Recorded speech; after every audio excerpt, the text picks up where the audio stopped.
time to welcome you to the Joint Committee on Ways, Means and Finance and Judiciary that will be looking into ratifying 8 instruments regarding loans that are going to cover roads, electricity, agriculture,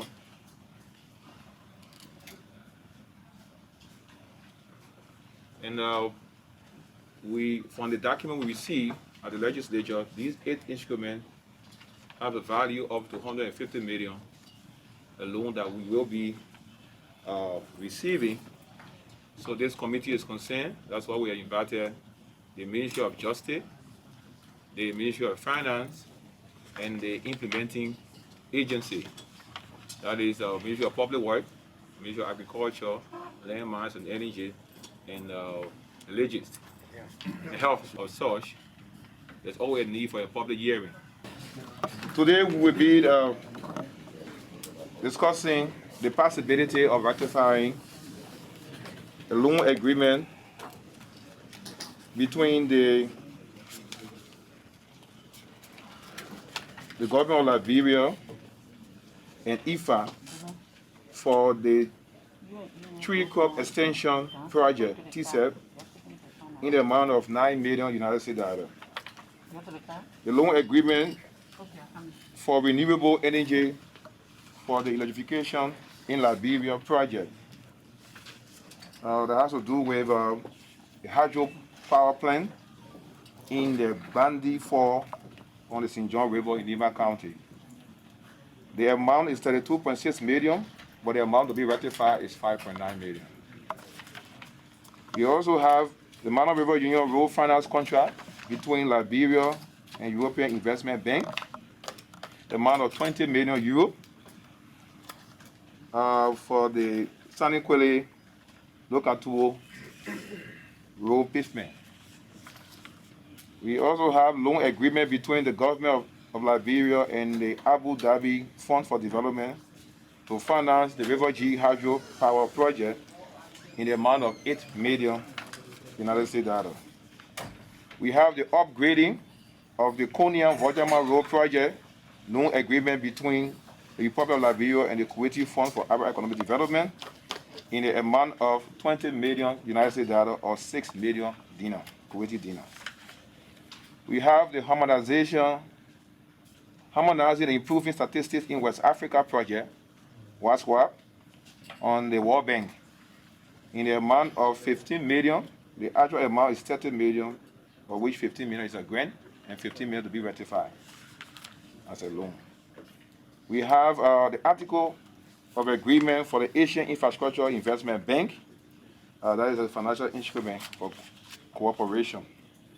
And then we have the Institutional Foundation to Improve Services for Health, AFISH project, in the amount of 54 million United States dollars. Having said this, we want to ask the Minister of Justice regarding the legal aspect of this agreement as far as your office is concerned.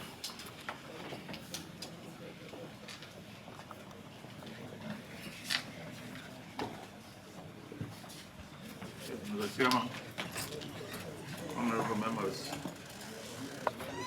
we usually work with the implementing entity or agency in reviewing agreements to ensure that they conform to Liberian law. Of course, where it is over and above a certain amount, we also then, the law requires that we attest to it. And I believe, sir, this is what we have done. Thank you, sir. We do not have the Ministry of Finance here to speak to the financial sustainability of these loans. So while we in the midst of the conversation, I share the Ministry of Journal. If there are questions for the Minister of Justice, only you can ask the question before we proceed. Mr. Chairman. Yeah, Mr. Minister, I just want you to restate briefly what you stated so that we'll get a clearer picture of what you intend to say. So you can be seated. You can be seated. I said the task of the Ministry of Justice is to ensure that the contracts conform to legal requirements. And where it is above a certain amount, we are required to attest to the document. And this is what largely we did. So then my question to you, Mr. Chairman, my question to you then, are you telling this public hearing that you have attested to all of the instruments that were being referred to by the chairman? And if so, what are the legal implications in the future as it comes to the government of Liberia? I want you to tell the public whether these money, these loans, these agreements, are they free money? Are they money that will take in with interest? Some sort of clarity that we need to know. Actually, Honorable, the Finance Ministry that keeps the treasury will be able to say how the loan will be handled and the implication on the Liberian economy. But for the legal aspect, we looked at it. Okay.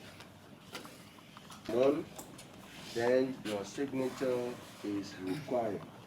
So as we have come to review this instrument, you are now informing this honorable body that the amount as specified under the various conditions or along the various institutions that we have to borrow them, they are now legitimate or they fall within our statutory limitations, they are authentic, so that we can go ahead to see how we can rectify them. Is that what you are telling us?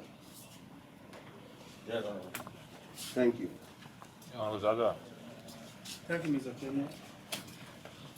Thank you, Mr. Minister. I think my response to this question was general.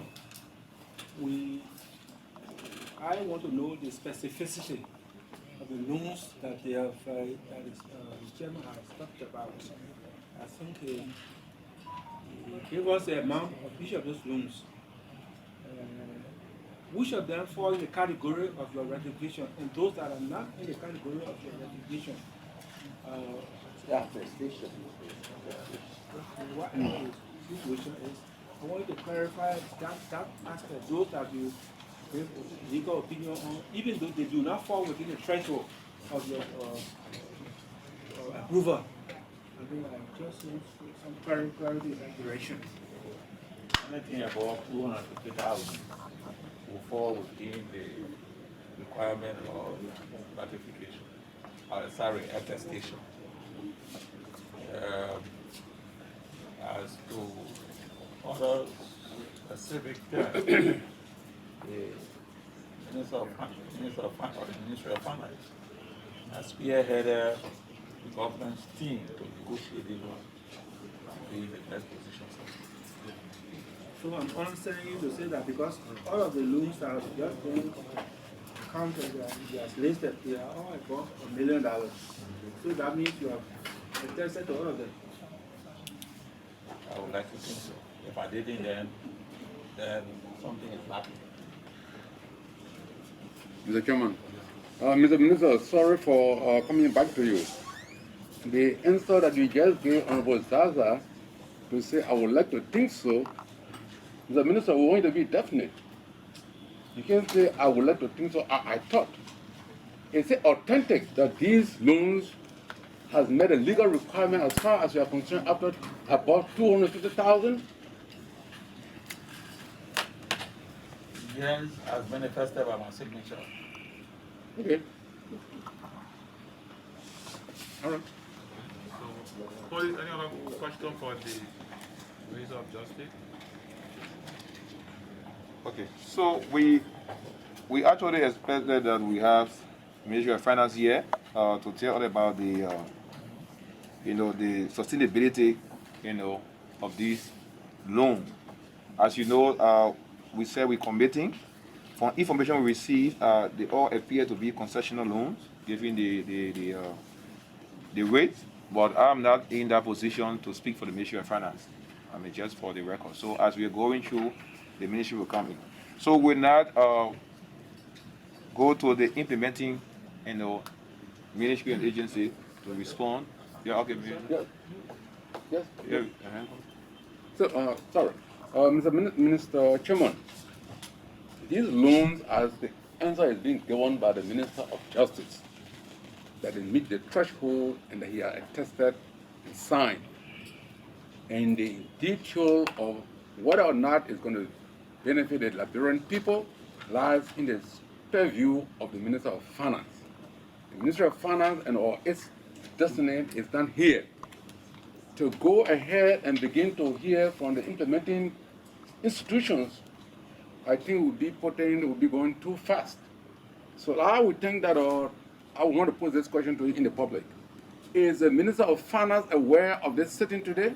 Yes, and we are also being told that they send the delegation here. Is the Minister of Finance here? Not yet. Now, legally, I will advise that in the absence of the Minister of Finance, to go ahead and ask the implementing institutions to deliberate on these issues, I think would be not doing the right thing, in my mind. So I would suggest that you place a call to the Minister of Finance now and show call why he's not here after being notified to be here. That's my input for now. Yeah, no, it's already. Okay, thank you very much, Honorable. I think from the premise laid by the presiding, he said Ministry of Finance was supposed to be here. He said that they are sending delegates. But because of the town fighter, this is why we were commencing. And I believe these implementing entities, these are entities that fall within the executive branch of government, and they have been working in collaboration. Our question posed to the Justice Minister is to tell us the legitimacy so that it cannot be something we're doing for us to say tomorrow we thought. But now, since these people have been working together, they are the beneficiary entities. So we allow them to tell us if we have questions, because our question specifically for Ministry of Finance is to see our plan, our capacity, their own assessment of the country's capacity to offset these loans in line with the payment plans. I think that's where we're supposed to. But these implementing entities, who they have had series of discussions and they come up, we just want to hear from them. So today is not just the hearing and the passage of the budget. The authentication as to our capacity, I think we'll do it according to the presiding. But because of town fighter and a loan, we need to work in time to either cope with it or we forfeit it. I think we need to proceed. Thank you. Thank you, Mr. Chairman, presiding. I want to do an addendum to Honorable Weston's position. The Minister of Justice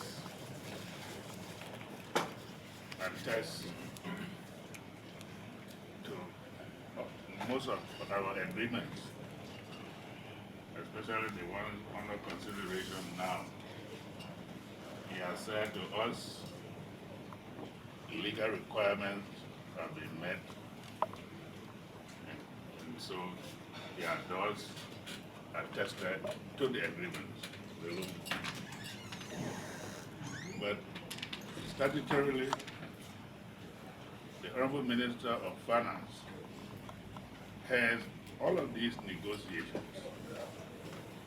Whichever sector is taking loan, procedurally, the Minister of Finance is the lead arm of government in these negotiations. So the terms and conditions therein that make up the content of each agreement are terms and conditions negotiated and understanding reached between the institution on behalf of the government of Liberia by the Minister of Finance. So I would think that I should support Honorable Wessel to the extent that the Minister of Finance should come to tell us. The Minister of Finance should be the one to defend the terms and conditions of the agreements as far as the negotiations concluded are concerned. The implementing partners, they made a request. They know why they need the money, what they want to do with the money. They will defend their positions. But between the government of Liberia and the lending institutions, that arrangement to a large extent was negotiated by the Honorable Minister of Finance. So it is important, and I think we should make it imperative that he appears, or a delegation of the Minister of Finance should be here to defend the document. Thank you, Mr. Chairman. I fully concur with my colleagues, the distinguished gentleman from Buffalo as well as the distinguished gentleman from Lofa. But it is said that surpluses vitiate not. We do not have enough time to conclude the budget. These implementing arms, the Ministry of Finance normally comes in because in keeping with Section 19 of the Financial Management Rule, financial impact analysis, those are the conditions that force the Ministry of Finance and the Budget Committee to look at some of these loans. Now, the implementing arms, the implementing agencies, they know actually the benefits, the specificities. So I want to appeal to my colleagues that we allow these implementing agencies to speak. It does not preclude them. If the Minister of Finance comes tomorrow or whatever time that is designated, it doesn't preclude them from coming. But if we say let's postpone the whole thing, the budget, as you know, is to some extent time bound. And we have almost already in the implementing, we have exceeded the time. So I want to appeal to them, Mr. Chairman, that we proceed with the hearing from the implementing agencies where clarities are needed. When the Ministry of Finance comes, we can recall them. In fact, the Minister of Justice for now, he should remain to listen to some of these comments and maybe concerns from our end. You see, so this is what I want to... to the opinions of the various implementing partners, so that you will serve as a state witness. No friendship. Mr. Chairman, in addition to my comment from Spano County, I'm in support of this idea in that the implementing agency are more detailed, are more knowledgeable about this law. The Finance Ministry will only be here to authenticate the accuracy of what they are saying.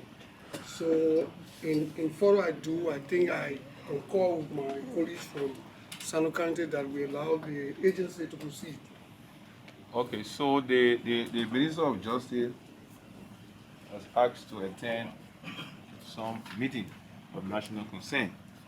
However, I think it's important that we have the Ministry of Justice here. If the minister is not here, there must be another minister to be here, because we want the Ministry of Justice to be present so that we understand, our legal, obligation to this process. So, Minister, while it's true that we receive your message, but we think the Ministry of Justice should be here. Even if you're not here, the ministry should be here. Honorable Wezo, we would like to proceed. Like we said, we're not going to conclude until we hear from the Ministry of Finance. Yeah, so photocopy, make sure that we keep the door stable. Yeah, so Ministry of Agriculture, from the document before us, you're supposed to be receiving, or you want us to rectify $9 million US for tree crop extension project between the government and IFA for projects in Nima and Lofa counties. For a period of time ending 2059, beginning 2030. This suggests that there is a great portion from 10 years. 25 to 2030. Will you speak further as it relates to the economic and social benefits of the project proposed and the implementation of For the tree crop extension program based in Nimba County, the IFAD, which is the International Fund for Agricultural Development, has this what they call the Program Implementation Unit that is under the Ministry of Agriculture within the behest of the Program Management Unit. Now, we've identified 11,000 small holders in a cocoa value chain in Nimba County and 8,000 direct farmers, smallholder farmers in the cocoa farming in Nimba County that would directly benefit from this IFAD loan and grant. The loan has a component, the financing agreement has a component of $6,600,000 for loan, $2,400,000 direct grant. So what we managed to do as a ministry and as a government, road is an essential part in economic development.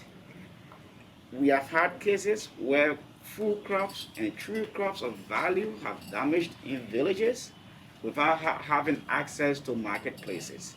We decided to look at roads. The particular funding of $9 million will go directly into road rehabilitation. What we've done within a spirit of interagency collaboration, we've liaised with the Ministry of Public Works through its resident engineer in Nimba County, where we identified thus far 130 kilometers of feeder roads that will be rehabilitated from farms directly to marketplaces.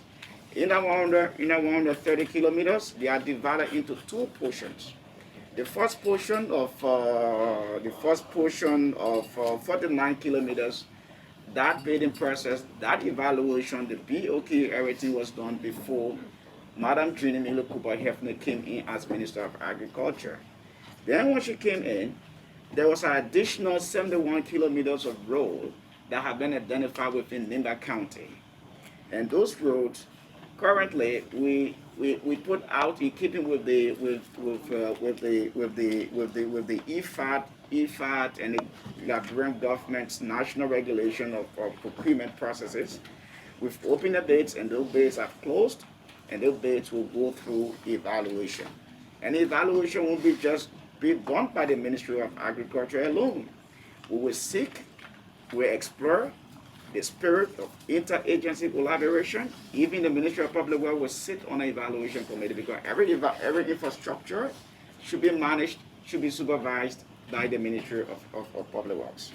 So there where we are, the road will be very, very most essential to help the cocoa farmers in Nimba County, in all the 8 districts in Nimba County, to bring that cocoa produce to marketplaces, and to allow exporters, agents of cocoa, to go to these places easily to buy those cocoa and export in Liberia. If you look at our export earnings in this country, the cocoa and coffee sector have been underrated. We don't have the exact quantity of cocoa and coffee that we export from here. And certain people are saying that cocoa and coffee are even being sneaked out of the country to nearby countries.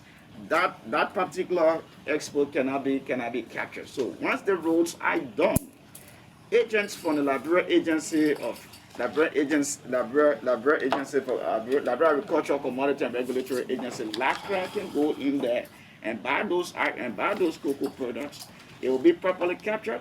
The Central Bank of Liberia Department of Economic Affairs will properly capture our cocoa production, our cocoa export, and fund the House Committee on Ways, Means of Finance and Public Account. You will know how much export earnings we will be getting from cocoa. Our revenue envelope would definitely expand. So, Honorable Dopo, without much to say, that is the brief synopsis of the economic benefit that we stand to gain from this funding. NEMA, or why were the other counties elected in terms of the benefits? Your premises said the roads are very essential. Are you saying the roads in NEMA are far worse than the roads in the southeast? How did we make the selection? Thank you. The development IFA and the government of Liberia in November 2016. IFA, as a financing institution, insisted that this is our cocoa belt, Lofa and Nimba County, there where we want to intervene. So, what we managed to do as a ministry quite recently on August 12th, we had our steering committee meeting, and the steering committee is there. It's an interagency, it's a mixed interministerial agency, private sector composition that look at, that review budget and work plan of various projects within the Ministry of Agriculture. We decided that there should be an amendment to those financing agreements, that those financing agreements with restrictions when it comes to geographic location intervention, we should find means to we should explore means to extend to other counties. It shouldn't just be limited to only 2 counties. And thank God, in one of the IFA's financing agreement, they say in Lofa and other counties. So with that, the financing agreement is not carved in stone that cannot be amended. It will be amended to incorporate other counties. As to how those decisions was reached to identify roads, as a government is continuity, it will take responsibility for the performance and action of the government, so we've got to continue with that. So that this particular agreement was done in November 2016. Yes. You know he has to die, I kill the chicken for you, so he can't let me, you gotta let me talk. Oh. You're not from Lofa, don't be jumping to our business. Mr. Minister of Agriculture, I like the question that the Honorable Zaza posted to you. And I'm also glad that you have said in public that if it is meant to be amended for other countries to be included, that will be done so. So having said that, Mr. Chairman, we'll discuss in our committee room, because the fair share of these loans, and if we're going to allow Liberia to grow, we cannot look one-sided. Because you are living in Liberia. If a John Brown brought $1 billion, you say, I want my money to be used here, I think one of your jobs is to make sure to tell John Brown this is not the only place we have in this country, and there is a need for other people to be viable as far as economic is concerned. So I'm glad that you have said it's subject to amendment. And I will stop there, then we can look at it further. Thank you.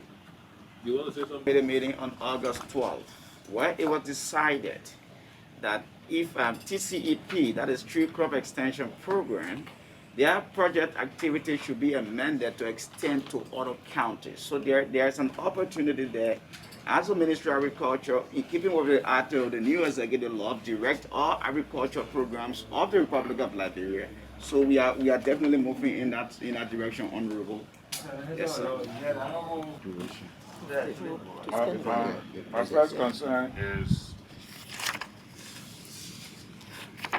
why it is true that the loan is coming or is secure for a particular sector, the Ministry of Agriculture. But there is a component that has to do with road construction. Is it not advisable to wholly and solely pass that on to the Ministry of Public Works, who happen to be the statutory functionary of government responsible for our road construction, maintenance, and what have you. That's one. The second concern is under oath. Can you tell this hearing, as Prayer Minister representative, as to whether or not there is a previous loan or grant being implemented, ratified, and already being executed? That's my second concern. And then in Lofa, then in your deliberation, you said within the 8 districts. I don't know, you are talking about administrative district or electoral district, because Nimba has 9 electoral districts. And I don't know which of the districts you have excluded that you derive 8 districts. So that we will know and also pass on that information to our people that this is the project that is coming to Nimba, but these are the selected districts within Nimba. Can we have a rectifier so we will know which of the districts is excluded for the greater good of our people? Thank you. To cocoa, because from the purpose and your project description, you said to empower smallholders, cocoa producers in the household in Lofa and other counties, Lofa and Nimba specifically. So why is it only restricted to cocoa? And then, from my understanding, this IFAD project, this is the second agreement, if I'm not mistaken. This is the second agreement, because the first one when rectified, it passed the House of Representatives, and another one is being stuck up with the House of Senate. So if this one is coming back for ratification, it could be the second one. And then the issue of repayment, like other colleagues stated, is Liberia will be doing the repayment and not Nimba and Lofa County. No disregard to our other 2 counties. But why is it only restricted to those two counties and not the country? Honorable Sibo.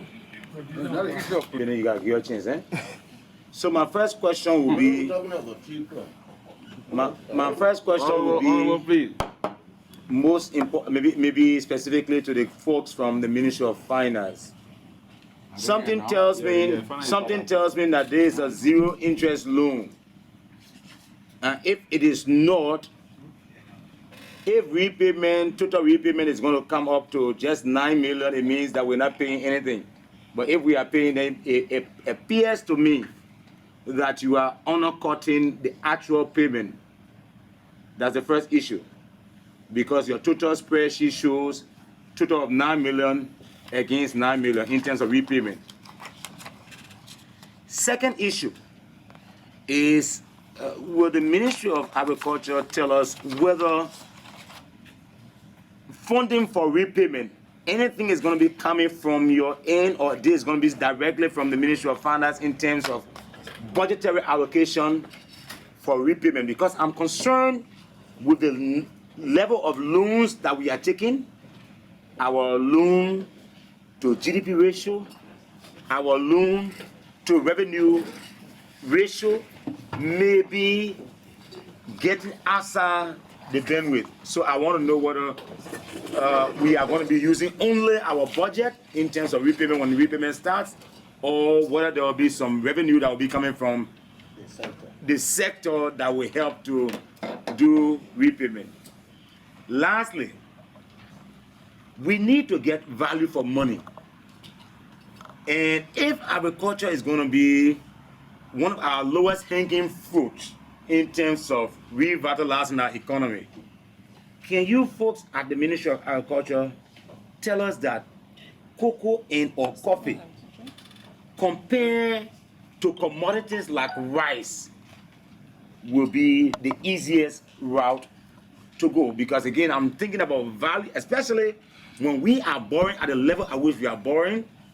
For us to do a comparative analysis in terms of maximum benefit to Liberia or cocoa, coffee, and or rice, which is a commodity that is massively consumed, which route do you think is the easiest route to change our entire economy? Great. We need to do our economic forecast. I believe the government, before entering into this loan agreement with IFA, did economic forecast and did economic survey to know, to determine our potential in repaying the loan. That is the question you gave, Honorable, is purely an economic question where the technicians from the Ministry of Finance and Development Planning, maybe they might have done some financial model to see how best we can repay this loan. But I think that question, to the best of my knowledge, Honorable, was slightly deferred. Could be directed to the Ministry of Finance and Development Planning, as the government arm responsible for economic and financial forecast. So, regarding it's not just going 50,000 annually, 300,000 annually. Yeah. Yeah.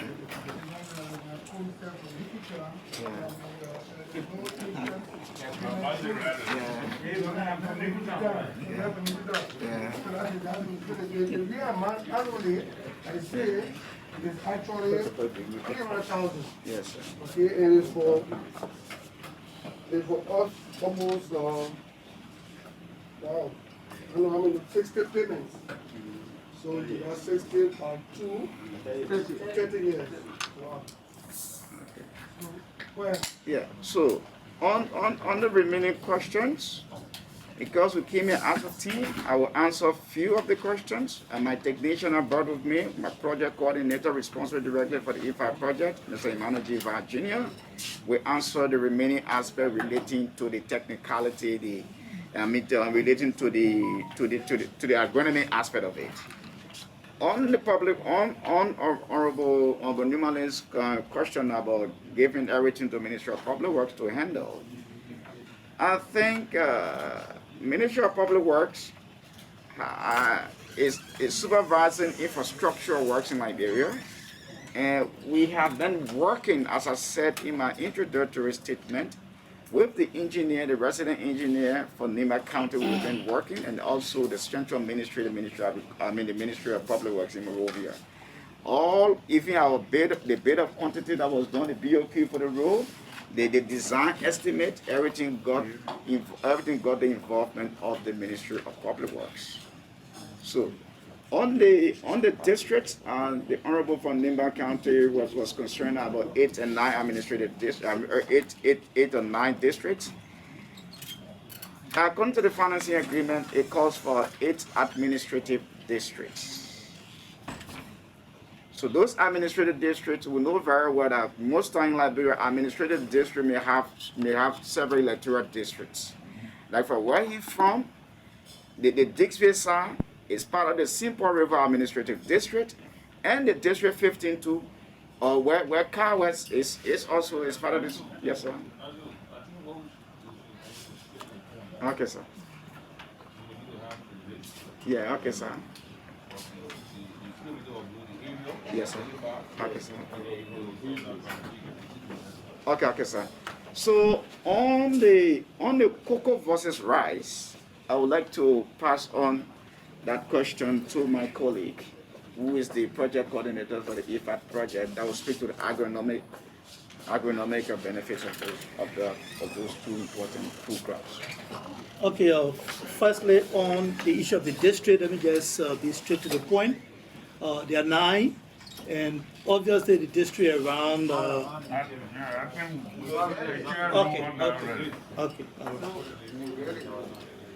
Which one? Yeah, the rice was the cocoa. Why Economic not benefits. rice? Yeah, why not? That's the question. And why not coffee too?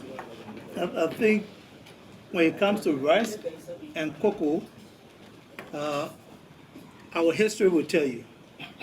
In the three-crop sector, cocoa and coffee have been two of the major contributors to a national GDP. And we still strongly believe as a ministry that that sector can still be viable for our economy. So cocoa and rice, I think cocoa, in terms of GDP, cocoa has more value as compared to rice. I think we need to get to the real numbers. Today we import about $200 million worth of rice annually. I am speaking to you, asking you as an agronomist, that comparing rice, because now we are taking taxpayer dollars to credit to do trees, good. I'm saying if we have to lift the economy, comparing the import of $200 million worth of rice annually, does it make sense to borrow to do trees as against borrowing to do rice, which is going to be having a faster return in terms of lifting the economy? That's the question I'm asking. All two make sense. When it comes to rice, it makes sense. And that is our staple. We're using more money to import rice in our country. So,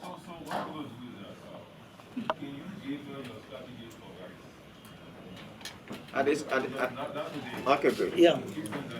Okay, Yeah. okay.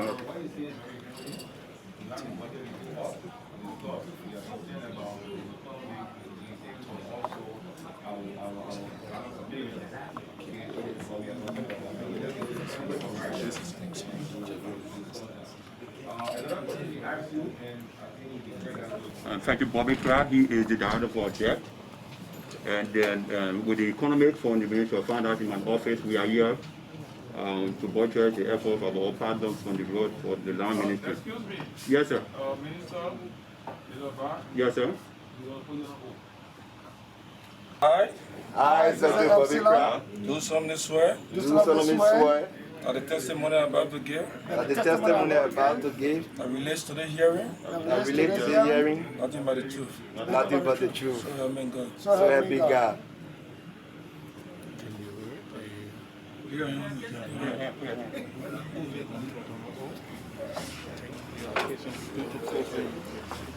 Thank you.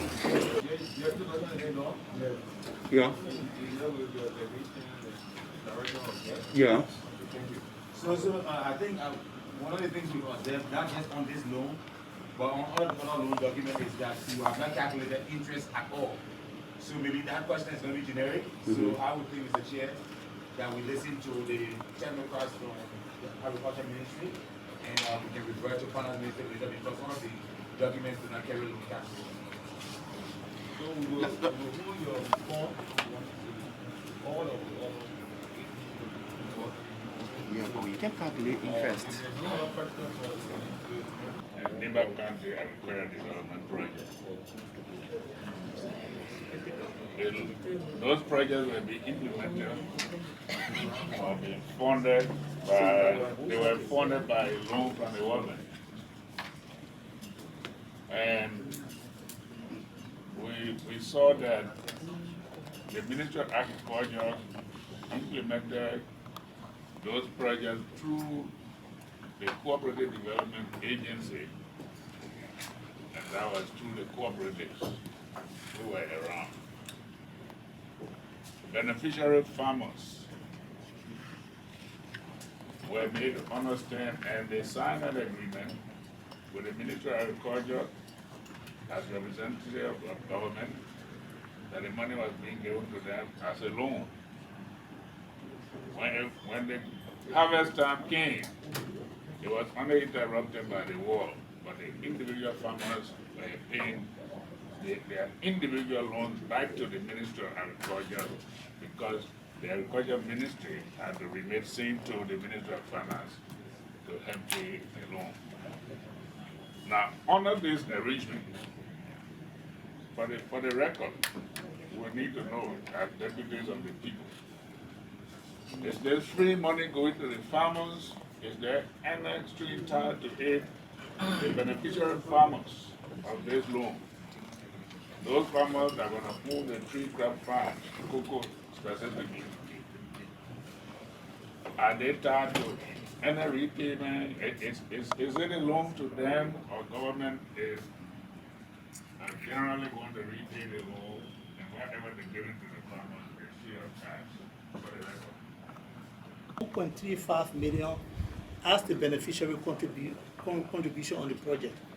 And how is the beneficiary contribution being captured? It's being captured by the labor they're going to use in the rehabilitation of their farms, in the preparation of their nurseries, in pruning, and all of other practices they're going to do. Even the land they give, that how the project design and how their contribution is captured. The question is, will the people you give the money to pay, or will government pay? Government. Government. And in addition, honorable sir, in addition, like I said in my introductory statement, 6,600,000 that is loan for within the $9 million, and 2,400,000 is grant. That is free. Liberia government, the government Republic of Liberia isn't going to pay. And to answer directly to the honorable, the Ministry of Agriculture is not an expenditure agency like the Ministry of Finance that releases government expenditure. We are an expending agency. So the government of Liberia, through the Ministry of Finance and Development Planning, will pay on behalf of the Republic of Liberia. Yes. So We are giving farmers seedlings to plant. And in fact, I want for you to expand more on the National Seed Guidance. Yes, sir. Why you are giving farmers, you use money to buy? Yes, sir. So you are giving them funding. Okay. You can call it seed, you can call it Okay, sir. cost. Okay, sir. Okay, sir. So it appears to me like the witness wants to confuse us. So, Oh, no, be clear on what you want. No, sir.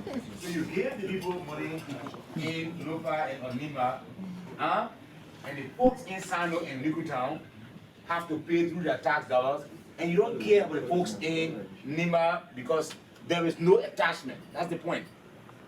The 1.3 million you're going to be using to on them, there is nothing in this document that says they're going to be monitored or there's going to be a sustainability project or process. Nothing like that. It's just free money to them. So pre-funded. Yeah, he needed to know that good question. To know the loan before you. In fact, I won't get it off my head right now, but that financing agreement was done on February 22nd, 2016. That is being implemented for the TCP1, right? The TCP1. That also involved the kind of a question I gave. Also involved that like that is CFD asked for model. We are working through the cooperative development agency, the CDA, to identify the 2 groups in those counties where the direct support are given to them. Yes, sir. Okay, just to all of the project that you are implementing through your PMU, PRU, and then also in terms of those loans, like SAPEC, the other different project, we need to know. We want to know the actual portfolio that is coming through Ministry of Agriculture. We need that. Thank you. Agriculture monitor. Legis. You just get the witness here? Yeah, we. We may listen to find out. Yeah. Finance will do it again. Yeah. After the one more. After Legis. 3 more? 3 more?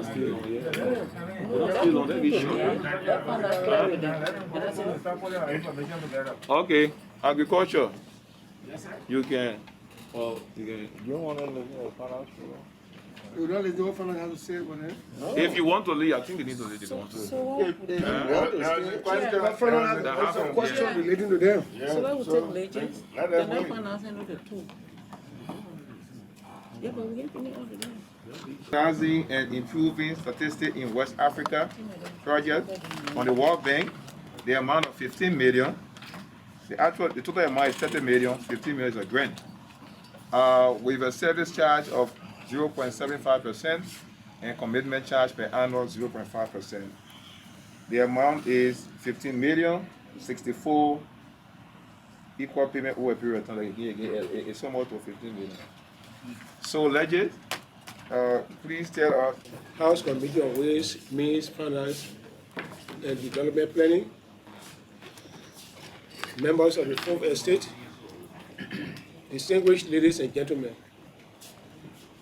we accept this privilege given us to come and provide our expert opinion on how the loan aspect of the harmonizing and improving statistics in West Africa can be handled. We will give you a background of the national statistical system in Liberia, the objective of the project, the importance of the project to national development, the components of the project, the rationale, sustainability, and management. As we all know, the 1989 to 2003 war destroyed all our infrastructure in terms of statistics or whatever we do, our social infrastructure.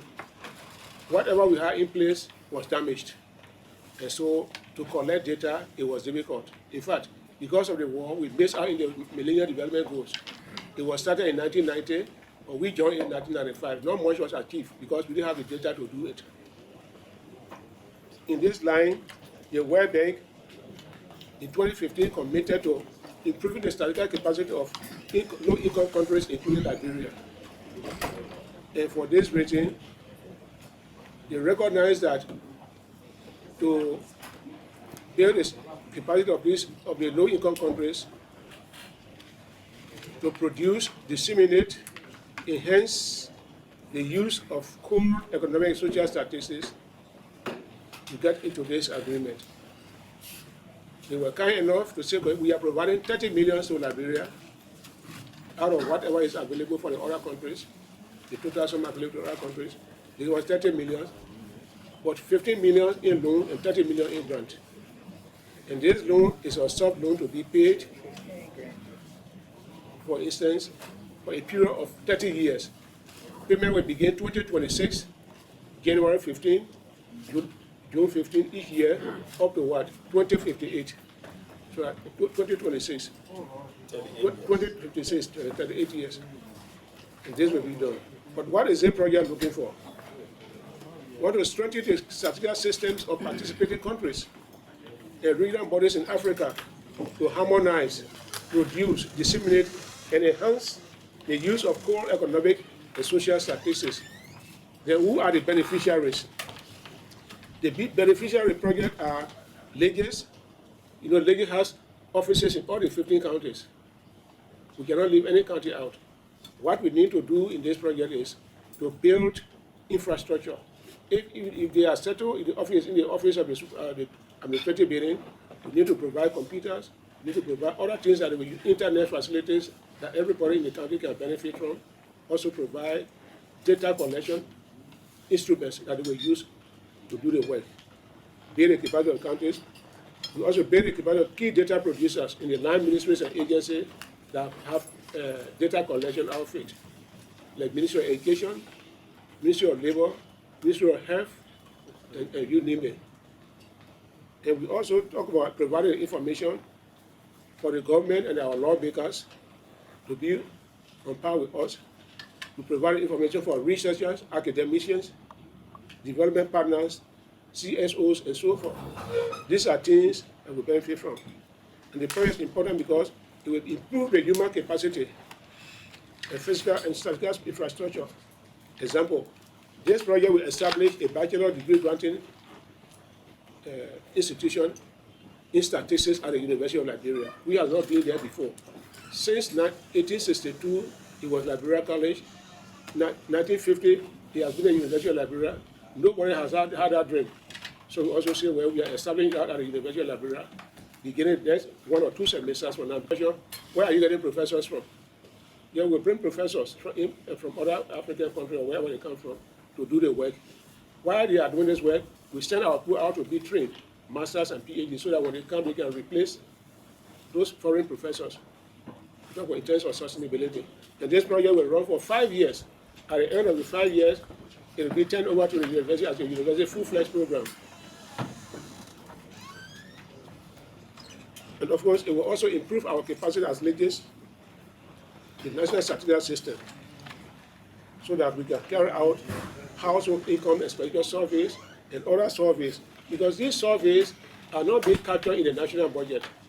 I cannot remember anywhere over the years that we are doing this project, the government allocates something for it. So we are overwhelmed by this, that we will be able to do this to provide the information that is needed. But again, at the end of the 5 year, the government must be able to take over it. I mean, we have trained statisticians and we'll be able to do it. Now the project comprises 3 components. We have a regional project, regional component. What we are doing is, if we are doing labor force in Ghana, we are doing labor force in Ghana, or census in Liberia, or agricultural survey in Liberia, whatever we do here must be the same indicators that are being collected in the same area in Ghana, in Togo, or wherever it is, harmonizing. So that when we go to Togo, whatever they do there, or what we do here, is the same thing with me. Though here, they speak French, we speak English. When we go to Ghana, we go to Sierra Leone, we do the same thing, harmonizing it. Because in this particular part of this project worth 25 million, it's regional project.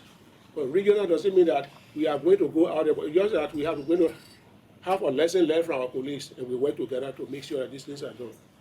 And this is in line with my term of reference as I was elected as the first vice chairman for the Committee of Director General of African Statistics to harmonize statistics in Africa. So in fact, I'm privileged now to go through this with the World Bank so that I will see it in Africa as something we'll be doing. It's just like a eco-based type of why we are not starting something. The country specific is improving human resource and capacity. That is 3 million. I mean, which the one that has to do with the University of Liberia, the one that has to do with the offices in the counties, the one that has to do with building the capacity of line ministries and agencies that have statistical outfit is 3 million. The project management will also come in, so that to supervise and oversee the activities in the project, that is 2 million. The rationale. For the ratification of the $50 million loan, the rationale. Urgency for HISWA project. HISWA is what? Harmonizing and improving statistics in West Africa. This ratification is present because the quest to statistics system of Liberia, in particular countries, is to harmonize.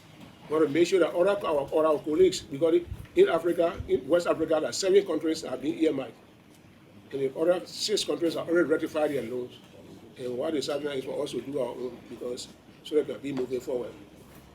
The government limited budget cannot afford for us to do these things. So if we do these things, we'll be in the position to do the work. And more so, if the grant and the loan are tied together, we don't ratify the loan, we lose the other 15 million. So I'm urging us to make sure that we pass this thing so we can be something. At the close of the project, the National Statistics System of Liberia will have the required statistical infrastructure, human capacity to produce whatever it is. I mean, our capacity will be built, and then we can do anything. The government will finance it after the project. The government will also be in a position to finance those things that we have been doing. To oversee and supervise activities in the project, component 1 and 2 for the 5 years, yes, 2020 to 2024. Yes, sir.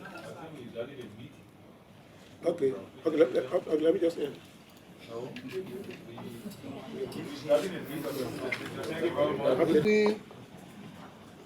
Three sections or three components. And you talk about the regional, country specific, and project management. Which of the 3 are you commencing with first? And then 2, you said if we don't rectify the loan, we forfeit the grant, right? So is it loan ratification town bound?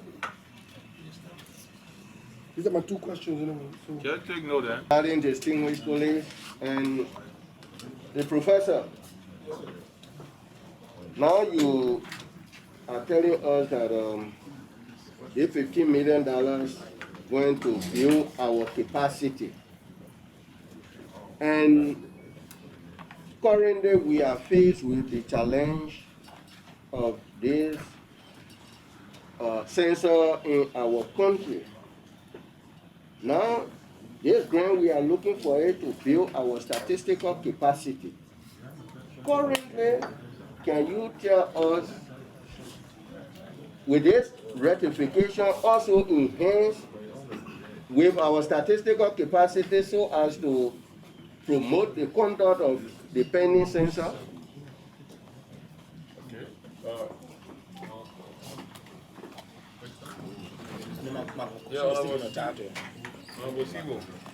The finance ministry. When you look at all of your repayments, they are interlocking in terms of year on year. So one of the things that why the Ministry of Finance is going to be presenting to us is all of these loans, we need to see total repayment on all from the years they start. Take for example, the loan that starts 2026, another loan starting 2030. So year on year, we want to see total loan repayment so as to know, compared to the growth in the budget, whether repayment is actually a reality. You got my point? Yeah, not to exceed our financial. So going to regional component for harmonization. Does that mean that only 5 million coming to the country specific and the project management? Second, I would love for you to give us through submission the breakdown of the amount that you're going to be spending. Because talk about institutional issue like the start program at the university. We want to know the infrastructure and whether there's anything like technical assistance in that amount, because sometimes we realize that a good number of our money go to technical assistance instead of the practical issues. So we want to know, he gave us the breakdown for the amount that is coming to Liberia. We want to know which one goes for what infrastructure so we can monitor, and then the one that going to the university program, and then one going for any other technical assistance. Then please answer the question on whether only 5 million actually we're going to see in Liberia, because you said 25 million for regional harmonization. Thank you. You can. This capacity also involves the census. The World Bank is allotting $6 million to help with the census. That is clear cut. In the same amount, the 30 million. World Bank is providing 6 million. 6 million are being earmarked to help us. What? Entire project. Yes. So if we rectify it, we'll lose the money.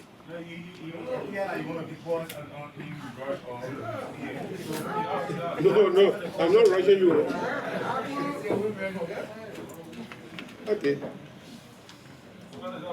No, not at all.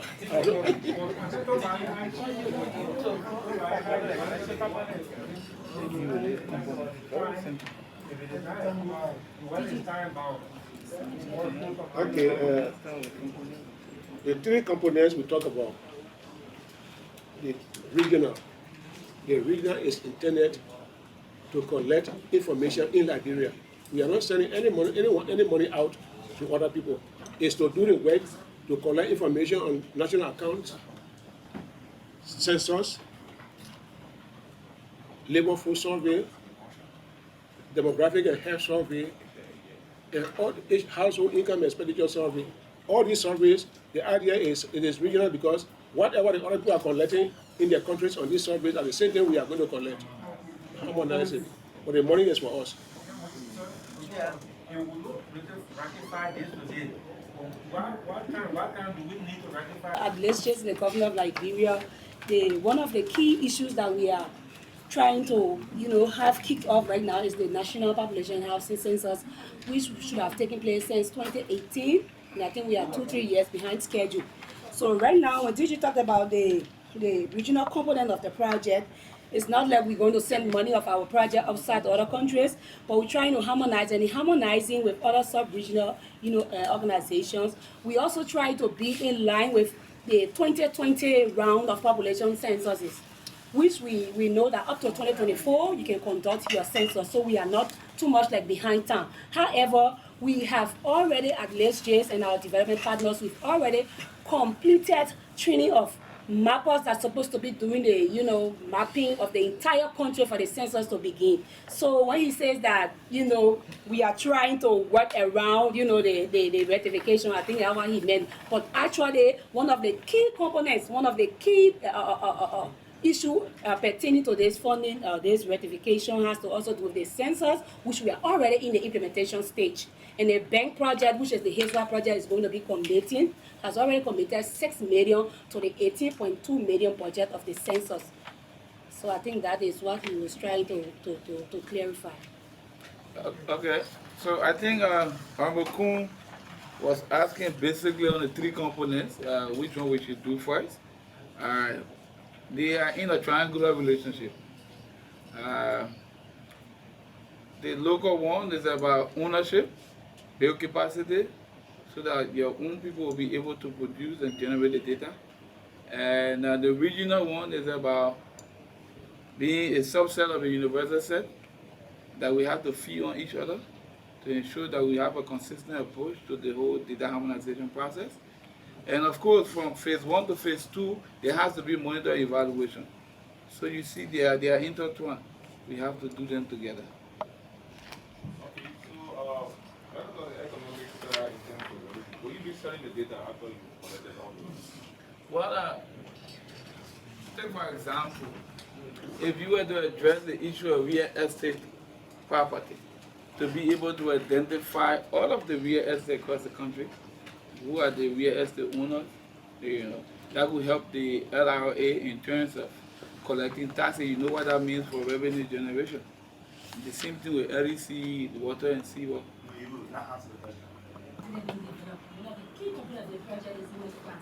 So at the end of the project, we're going to be seeing thousands of people with BSc in statistics.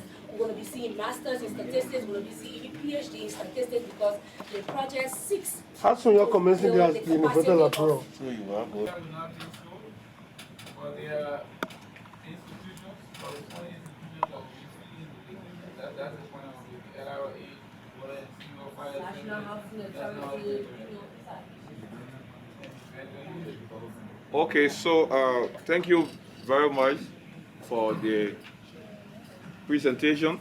So Kanye gave to us your presentation, and then the request we made regarding the distribution of the funding for the project in terms of what's going for technical assistance, infrastructure, and the universal library issue. We need to know. They begin to address certain issues. We think it's very important that we have this part so that we build this capacity, so that the series of activities that will be coming up in the not too far distant future will have people trained and ready to do the job, Liberians. We will receive us from expatriates, spending much money on expatriates, and they will be on this. Okay, before that, let me present instruments related. Yeah, that one in the middle. The Ministry of Lands and Mines. We have loan agreement for renewable energy for electrification in Liberia. A REAP project. 5.9 million to be ratified. Concessional interest. Again, we still have the same thing for Ministry of Finance with 55 equal repayment, 0.75% service charge per annual and commitment charge of 0.5%. That is for hydro power plant construction on the Bandi 4 of the St. Paul River in Nimba County. Another one is the amount of 8 million United States dollars for the construction of a 1.12 megawatt, 2 turbines, turbines, River G Hydro Power Project on Abu Dhabi Fund. So, Mr. Minister, please speak to this in terms of the Ways, Means, and Finance Committee. The Ministry of Mines and Energy plays a policy and oversight role in the administration of the energy sector.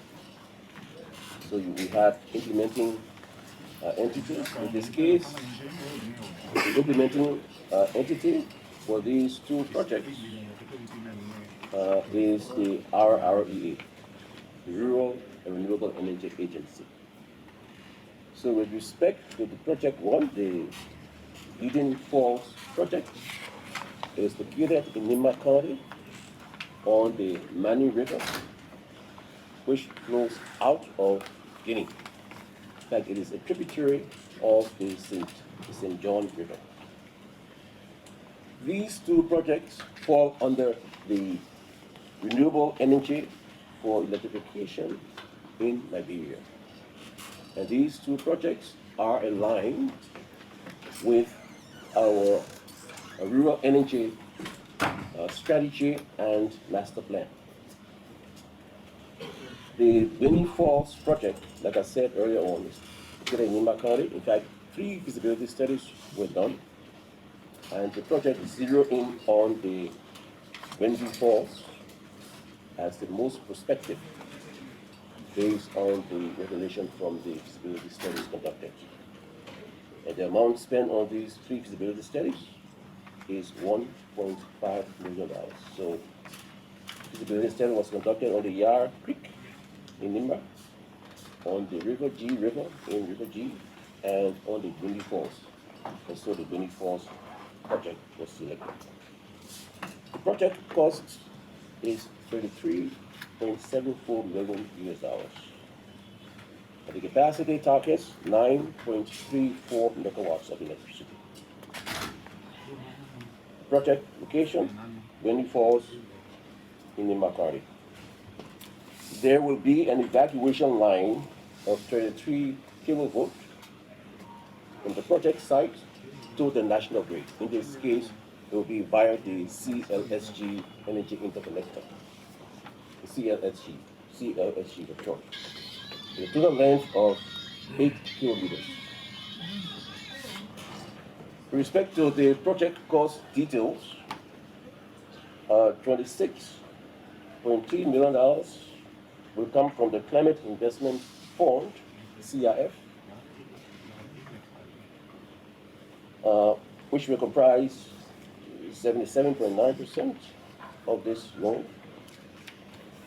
6.33 million of the loan, or 18.77%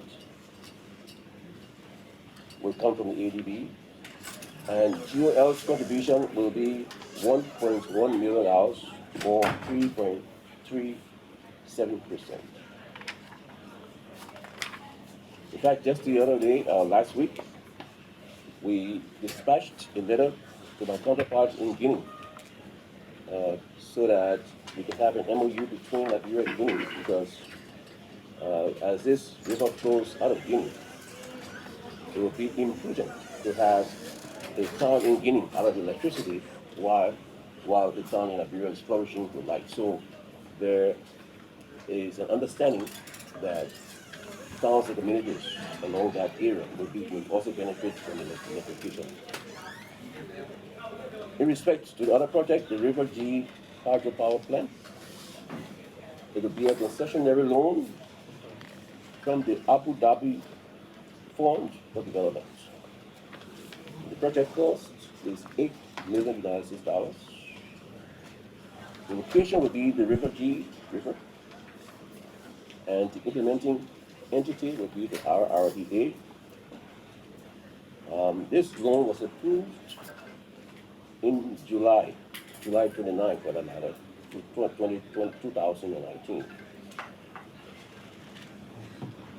The project loan was applied by the RREA in February 2018. So if you have further in-depth questions, I have the deputy for the RREA here behind me, Stephen Potter, who can shed greater light as regards to further technical specs of these projects. Thank you. Okay. Honorable Zaza. Nima. Then, No, two Nima, one river.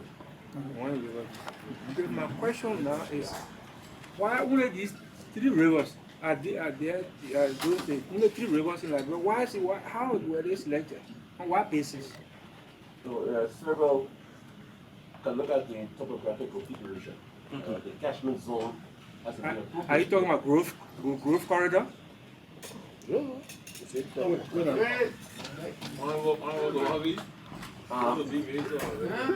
Once you hear Nima Benin, you can get excited. Okay, we'll come to Nikuta. Residential hospital, you have to have the appropriate scope, which is related to the topography of the area. This will be a once-off river project. That is, the turbine will be trained as the full loss of the river.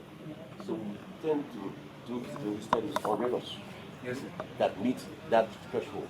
So are you saying after you look at all of the 16 rivers, correct, in Nigeria? No, we didn't look at all the 16 rivers. But why basically? So we have to start from somewhere. We're looking at communities that are more starved. That was our Grove Corridor. Yes, no, that communities that are more starved. You know that there is suffering energy poverty. We look at those communities that are most starved in terms of energy access.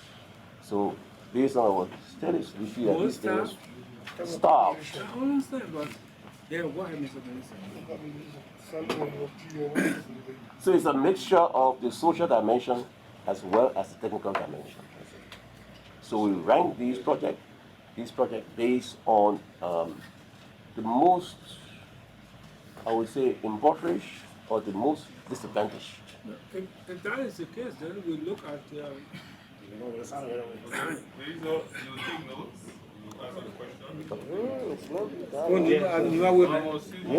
Everything we do that we are putting ourselves into debt and we may not be able to consume the power generated. I say this to me. The Nima corridor already enjoys the power issue from the African power pool. So I don't know whether we have used exhaustively all of the energy that has been brought to Liberia from that process. So if Nima is as huge that we need 2 systems of electricity, one produced by ourselves and one produced by the West African Power Pool, I'm afraid that there will be potential wastage. And if this is an electrical project, something tells me that it's going to be paid for in terms of repayment by those who are consuming. I don't know whether the folks at the Ministry of Finance have done the relevant works in terms of people, users, and to see whether at a minimum cost, those users can actually pay this loan over the span of the loan. That's another issue that we want the folks from Ministry of Finance to be able to tell us. But what is most important for us is, if we are considering most staff, using your word, then Nima that already has the West African Power Pool compared to those of us who come from the Southeast, and you stand to justify to us that Nima County needs another electricity generation in terms of taking loan, I think you are not being fair to the Liberian people, and we need to be careful. Yeah, or Bapolo. Yeah, I can't illegal camera, don't worry. So I'm just saying, doing a comparative analysis, owing to the fact that Nima already has the West African Power Pool, you could relate us into wastage as compared to taking this project to another area that is actually really starved. Yeah. Honorable Wesso. Thank you, Mr. Chairman. The statistician who was here, Professor, by that reading, can you compare River G with Bon County, for example, where you have Patahui waterfall, and the population in Bon County is far exceeding River G? So how do you allow such a grade of energy to be diffused into Grand Jita, or River G rather, or Nima, like he said, that is already benefiting from the West African power pool, unlike the Padawi waterfall that hasn't been utilized up to this point. Can you please comment? Can I treat the two questions first before? A social tariff. That is a tariff that will be paid by low-income taxpayers and work as a workable day residents. We do not want to see high extend the line from the substation in Buchanan to the other places there in Sino, for instance. Sino is a developing hub in terms of the port facilities are there, all of that. So we're looking at strategies for now, but with provisions that can be expanded. Okay, so the LEC, yes, maybe the LEC and the RREA, which are implementing agencies, will be best suited to answer some of these questions. But we have the cross-border power supply. Let me say that. We have two. You have the cross-border power supply that comes from the Côte d'Ivoire. It is a different arrangement from the CLSG transmission line. So there are two different things, right? Yes. The cross-border power supply is supplied by the equivalent of the LEC called CIE, the Albertan component of the energy sector, the national grid. And the cross-border power supply targets Nigeria, Maryland, and Nima counties. However, there is some quasi-arrangement, at least through a service provider in Nima County.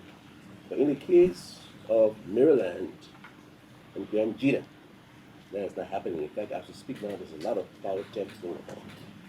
Like energy, electricity is being consumed without revenue being collected. So these are the challenges. To address the problem even further, we need to build a strong distribution infrastructure network that will help us to distribute effectively electricity from the CLSG energy interconnector. So that's the plan. That's the plan. Yeah, follow-up question. One follow-up question. Mr. Minister, in your speech you talked about people in River G and other places that have low income. You want them to benefit, am I correct? Now, how do you expect to pay back the loan when you have, for example, 500 citizens in one town, and you have 50,000 people in this area, and you want to forget about the 15,000 and give the people who have 500 person in one village generate current? How do you expect to pay back the loan? It would be, for instance, if we look at the Many Falls project, the service charge is 0.75% for a period of 40 years. Yes, so I'm saying that, over time we expect to see growth in our macroeconomy, that's all. So we're hopeful that within 40 years' time, we have energy efficiency and sufficiency. Because mind you, our vision right now is to see Liberia becoming a renewable energy hub with the capacity to export excess generation. And we're saying that against certain tangibles. We fall within the solar-rich region.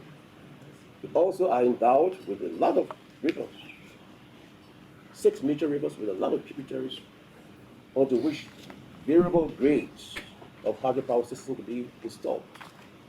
So we expect to see growth. We expect to see growth because electricity is the lifeblood of the economy.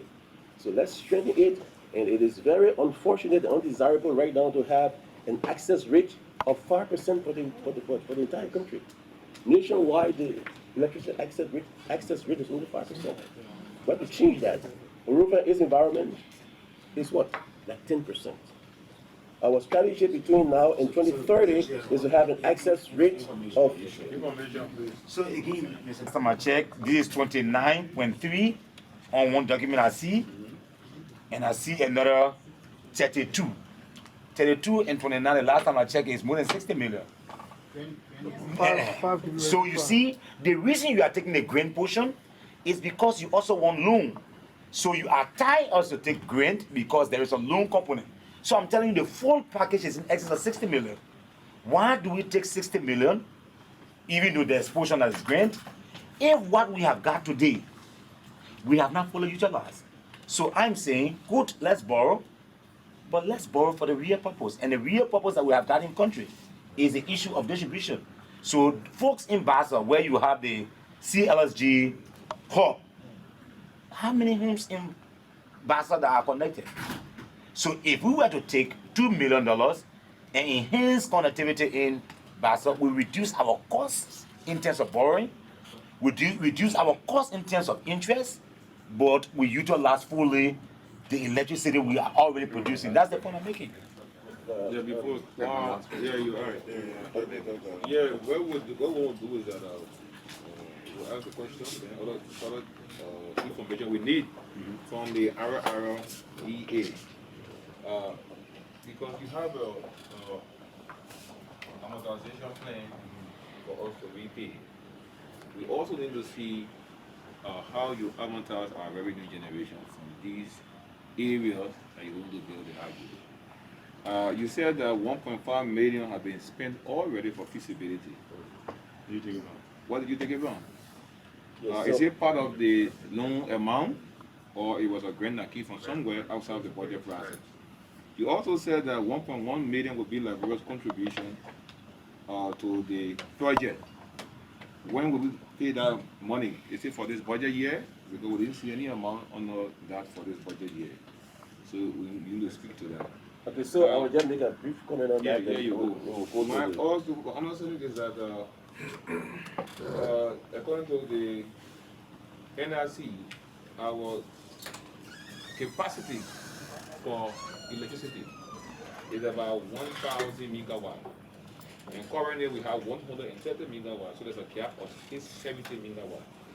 Now you are saying that this project are to service people outside of the grid. So it means that there will be excess of power outside the grid. So how are we going to generate the revenue when you're not linked to the grid? Yeah, please provide information because what Celebrate was funded, we're not enjoying any electricity. Let me just say something. I will revert to the RRA for, like I said, more in-depth explanation. Okay.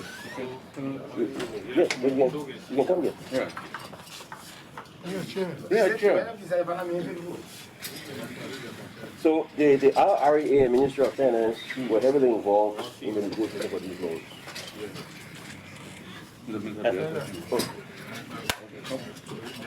So I'm sure the Ministry of Finance and RRA will provide better insights to you. But honorable, with respect to the Western cluster. Yeah. Oh, you finished with him? Okay, go ahead. You want a double barrel? So we have part of our strategy has witnessed the country divided into several energy corridors. We have the bombing, we have the European bombing corridor, which is being sponsored by the World Bank. That corridor includes both the transmission and distribution network system. So we anticipate that when CLSG goes live, we'll distribute the electricity from CLSG. Mining concessions would also benefit from the supply of electricity from CLSG, which will significantly reduce the operational costs and improve the economic returns. In fact, as we speak now, Aston Vita now negotiating with You please speak for the table. Yeah, I wonder how you talking about bombing. What about the rest of the place? Yeah, I wonder how you talking about bombing. Okay, sorry. So there is a plan to get this to Bapolu and other Western Exactly. You have a written plan, Mr. Minister? Yes, we have a written plan. Yes, Your energy plan. Energy plan for yes, we have cluster. No, not for Western cluster specifically, but we have a plan for the entire country. Okay, please share Okay, that with okay, what I will So, for the rural aspect, I will give Honorable Porter a chance to say something. Okay. Gentlemen, I'd like to stand. Okay, okay. Thank you. I thought that. Please bear with me in 2 minutes. Okay, Mr. Faulkner, you want the deputy for the RREA? Yes, sir. We'll put you on the hold. Yes, sir. I, Stephen Porter, Deputy Executive Director of Rural and Renewable Energy Agency, do solemnly swear that the testimony I'm about to give as is released this hearing will be the truth, and nothing but the truth. So help me God.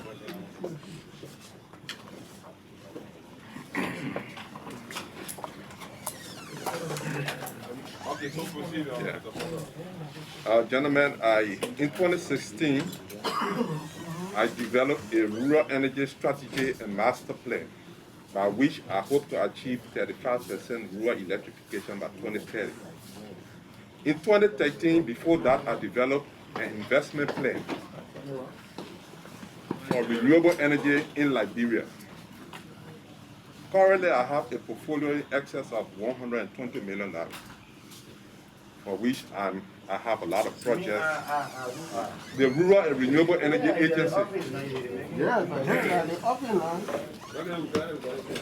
Currently, I'm electrifying Lo-Fi. Currently, the Rural and Renewable Energy Agency is electrifying Lo-Fi with a 2.5 megawatt hydropower plant. Our procurement actions are underway. The access road is completed, and that is one. Two, I got $50 million from the Climate Investment Fund as grant, for which $25 million is being used for the Lo-Fi project and $25 million for the Wading project. The Wading is the renewable energy for electrification in Liberia. Liberia is seeking energy independence. Wading is in Nima County. The project we're talking about, the $33.74 million project. Wading will be the cheapest hydropower generation in Liberia, producing 9.34 megawatts out of $33.74 million. We are currently receiving electricity from Ivory Coast at 14 cents and selling at 25 cents. Wading will sell at 13 cents to the end users. Coming 9.34 megawatt is in excess of the 8 megawatt Africa is providing. So Wading will afford us the opportunity to serve the whole of Nima. Currently, if you went to Banka, you see that the whole of Swakoko has a distribution facility. USAID is currently supporting the RREA. The line is 90% completed. By October, we should be commissioning that line that will be bringing electricity to Swakoko. Okay, so excuse me. Yes, sir. What you do for us, Yes, sir. you will send to us your plan. We have all of that documented. Everything. But specifically to the two agreements that we're Yes. going to speak to, because you spoke about this year, $1.5 million was used for feasibility. Yes, sir. Is it part of the loan? No, it's part of the $50 million we received from the Climate Investment Fund, $25 million to the World Bank, $25 million to the African Development Bank. The African Development Bank took out $1.5 million to do feasibility study. So it's a grant funding. So that $50 million is off budget support to the government of Liberia. It's grant funding. I don't know if I'll say. Maybe that was in our national budget, off the budget. Yes. Key issue there. I don't want to say that because I don't know the financial terminology, but I can say it's a grant funding. Yeah, what we say off budget support is that they come to the country, but it's not captured into the national budget. The finance may want to speak to that. Yeah, we need to know, colleagues, I want to suggest something that we take the RRA in a special key for another presentation. Well, just one issue I was concerned about. Just want to let us know. Yeah. Okay. Sipo's question, well, especially the one where he was specific to whether what Nima County has now has been fully utilized before we're looking at taking another one there, one. And secondly, I would want to see a survey that was conducted to know how you came up with the conclusion that Nema County again deserves another power home. So I think if we should see those documents, it will, I think, put us in a better place to understand why we are going to Nema again, and we'll know whether they will. To achieve 35% rural electrification. Sano is already powered. The government just signed 42 million euro with the EU. Sano is receiving 2 megawatts of hydro. Before the hydro is installed, we are going to put a 500 kilowatt peak of solar. That money, I just had a meeting with the EU. We intend to start the procurement actions very quick because we have 3 years to move forward. Buchanan is already covered under the same $42 million. We have the substation in Buchanan, and we are going to do the distribution backbone. We asked the European Union, can we use part of that money to do the customer connection? They have consented. They're going to do an amendment to the contract to do the Buchanan distribution. Banga is already covered. Like I said, we're already taking power, but yes. When you say covered, something tells me that you're talking about light and count on there. I'm asking you. Yes, sir. All the power you have generated, you have not fully utilized because of distribution issue, right in Monserrado County. My thing is, why do you want to put us in more loan when what we have got now, we have not fully utilized? Tomorrow you'll not be here, maybe. Your grandchildren will be here. No, wait. Your grandchildren will be here. Why you want to plunge this country into more debt when you can not even distribute what you've got? Yeah. We have not generated any power. The power. I'm saying to you. Yes, sir. They had to right there. Where? Okay. To White Plains. Even in Monserrado County. Sufficient people here, even the core well that the power passing through, they've not been connected because no distribution. Again, the minister said about CLG, whatever it is, in Nema County. People have not been connected. Right in Bassa, you got distribution point. People have not been connected. I'm saying, why do we take loan for building more plants when we already got distribution issue? Why if we took loan to ensure that we make maximum use of what we have already generated before we can know the allowance for additional monies for new construction of electricity plant? That's the question I'm asking. So just so, Honorable Sivo, just so we have a clear understanding, it's just that because we're discussing the loan, but there are other obligations that the RREA and the government have gone through in terms of off-budget support. So the committee will have to have a clear understanding to give us your master plan for the RREA and all of the grants that you have affixed your signature to when it comes to, and loans when it comes to the entire project. We need to understand that. I want to suggest to the body that we ask the RREA to come tomorrow. Undebatable. Yeah, to come tomorrow. Time. Yeah, come tomorrow 2 o'clock. No, not really here. We come tomorrow 2 o'clock with your plan and whatever fiscal impact analysis that you have when it comes to those two loans and other loans and grants. Yeah, we will send you information. If it is a soft copy, we will send you our copy in an email. You can send it ahead so we can look at it. Okay, it's very important. If you check our off-budget support to the government for this year, it will be around last year was 230 million, and I think the year before 500 some more million. And if you put the two amounts together, we actually been running a country on about $1 billion. Okay, but not many people know that. So we need to know all of the money that comes outside, that not coming to our budget, the implications that they have. Because tomorrow, people ready report internationally and say they are giving Liberia $84 billion amount of money, and we don't really see the actual impact. So for us, most of us from the rural area here, we are concerned, and even the man from Nikutan is not even seeing the fruit of the energy. Yeah. Minister, what is on Yeah, I tested to the document. Because I attested to the document. Yes.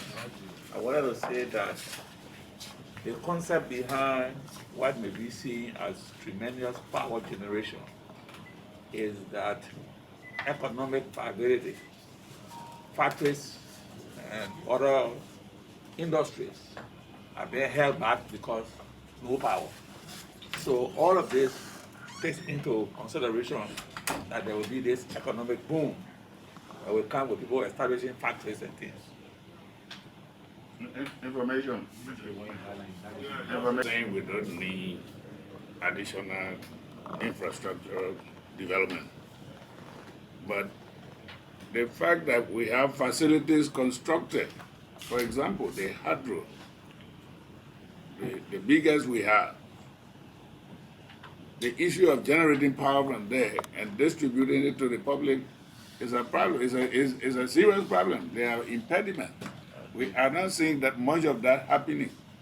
Why is it then that these loans that are still being secured are not applicable to that? I mean, are not being applied in that direction?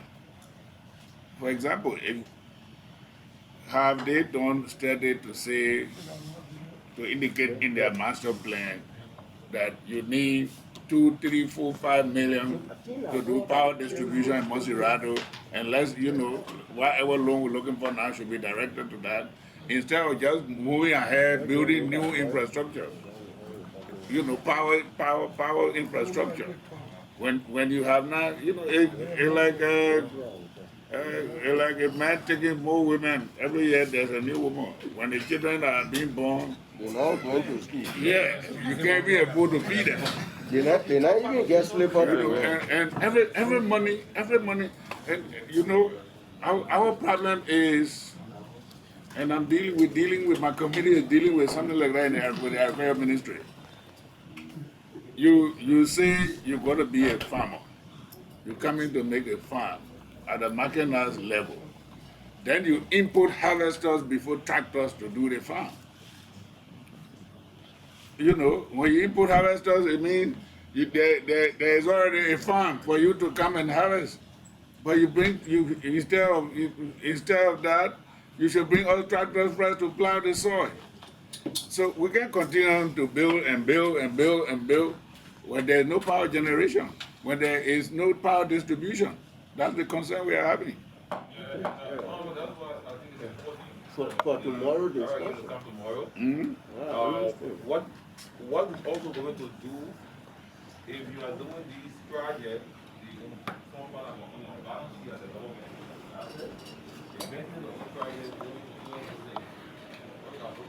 maybe your master plan will speak to that. Okay, so you want to come I think you are specifically wanting to do a prayer want to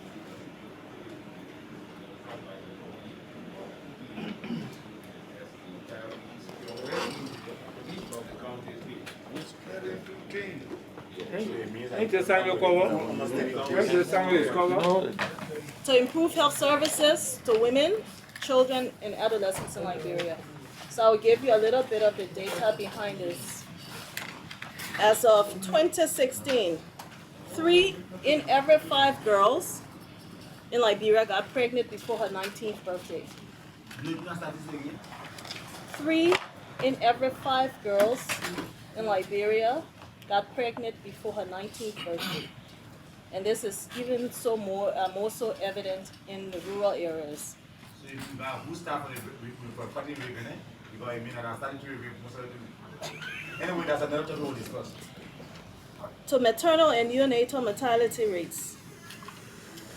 As of 2017, for every 100,000 children that were born live, 1,072 mothers died. Every 100,000 live births, we lost 1,072 mothers. Babies that died before 28 days of birth. 37 babies out of every 1,000 live births died before their 28th day of life. So looking at all these statistics, The Ministry of Health has been working very hard with her partners to ensure that some of these services could be subsidized for improvement of maternal and neonatal mortality rates, improvement of adolescent girls who at least were able to, finish high school before getting pregnant or getting married, and improvement in children, the rates of children that die before their 28th day of life. So the World Bank has been one of our partners in the consistent process of health system strengthening. As we look at the data, the conversation always comes up, how can we help Liberia? How can we help the Ministry of Health? How can we improve these things? Because if we are to move towards universal health coverage, we have a lot of work to do regarding this data. And we are not only accountable to ourselves now, the failure to address maternal and neonatal mortality, adolescent pregnancy, is now being seen as a human rights problem. So all this being said, the conversation regarding the 54 million is directed towards specific indicators. The first one, and please allow me to talk about the areas that will be strengthening with this money. We are constructing a new redemption hospital. If you live in the Newtown area, you would see that the hospital that's there right now has, the community has outgrown the hospital. When they first put that hospital there, I don't know what the population was. I'm not sure what services were available, but I know that now is the time to improve the services and improve the care to that area. So the conversation about a new redemption hospital was started, about 2-3 years ago. So the construction, equipment, and operationalization of the new redemption hospital that's going to have 155 beds will benefit a catchment population of about 400,000 residents. It will mainly serve as a referral hospital for the Newtown residents and the residents of the western region of Liberia. So it's being constructed right now in the Caldwell area, and I think we are 50% of completion. The second part is the human resources. We are intending to use some of this money to continue education for doctors and for nurses to address the inadequate workforce. As of the Ebola, Quick inquiry, Mr. Presiding. Is the witness informing this hearing that despite the fact that this loan has not been ratified, it's being used? we have phases in the establishment of the loan. Phase 1 is undergoing. Phase 2 is going to be probably implemented in after this That's is. not the answer to my question, Mr. Presiding. Paraphrase the question. No, the first phase was funded under the ERP, the money left over from the Ebola project. So we used that money to start the redemption hospital. And then we hit a snag. So we're saying to ourselves, where do we get money from to finish the hospital and to also go to phase 2? Mr. Presiding, my memory is still retentive and keen on the loan agreement sent to committee room and stay in committee room for $54 million. And I'm hearing that the hospital under construction, that is the money being used. So I need clarity. No, I have the World Bank expert here with me who can clarify. But as I said, phase 1 was established using funds under a different. Maybe the presiding being a financial expert. In 3 more meetings, then Okay, so you want me to go through? Okay, so I'll do this quickly. We have after the medical education to address the inadequate workforce. As I was saying, during Ebola, we lost about 8% of our workforce. So we need to train doctors and nurses. We have a community health extension, community health assistance program that's being funded right now, and we're having issues with how to get paid. These are the workers who take services from the hospitals to people living beyond where facilities are. So they're serving as an extension of the hospitals and of doctors and nurses. You know, they're taking medications to the communities that where hospitals are not, basically. It's a big program that's been funded, and basically, you know, just to improve the health services in areas where they're lacking. Strategic purchasing, there's a PBF program. It's a performance-based program that is currently in 8 hospitals in 3 counties where the certain plans are set and discussed, and hospitals get paid based on their performance. They get, you know, reimbursed for, you know, probably meeting indicators, all the indicators discussed. It's a great program because it serves as an incentive for our healthcare workers when they know that they're working and they're going to get additional medical supplies based on this World Bank project. So it's a program that we hope to be able to somehow stretch around the country. Adolescent health care, I spoke about the number of girls who get pregnant before their 19th birthday. There's also a high mortality rate of death mortality among these girls between ages 15 and 19. So some of the money will be used there. Essential medicine and pharmaceutical products, some of this money will be used to provide life-saving drugs to reduce maternal and neonatal mortality and improve healthcare outcomes. Evidence-based decision-making. The man from Ledger sat here and talked about the importance of data collection and sharing for decision-making. And the ministry too has we're supposed to be the repository of the data to be used basically as a country to make country-level decisions. So those systems are actually being funded right now by some partners. Every year we have to negotiate. So we have people going to school. We have people in there now trying to figure out what it is we need to ensure that these structures are in place and forever, basically, for capacity building and health system strengthening. Citizen engagement is a big area now with the World Bank and with other partners where they're trying to encourage the private sector to have a stake in what's happening within the country, so that they too can be able to talk about issues that are happening within the private sector and make sure that they're bridging the gap between the public and the private sector. So World Bank is putting some money there. The project management and the monitoring and evaluation, as we know, is an important part of any World Bank project. A Redemption Hospital. And so the first phase of the project was you got some money from the Ebola leftover. How much was that leftover?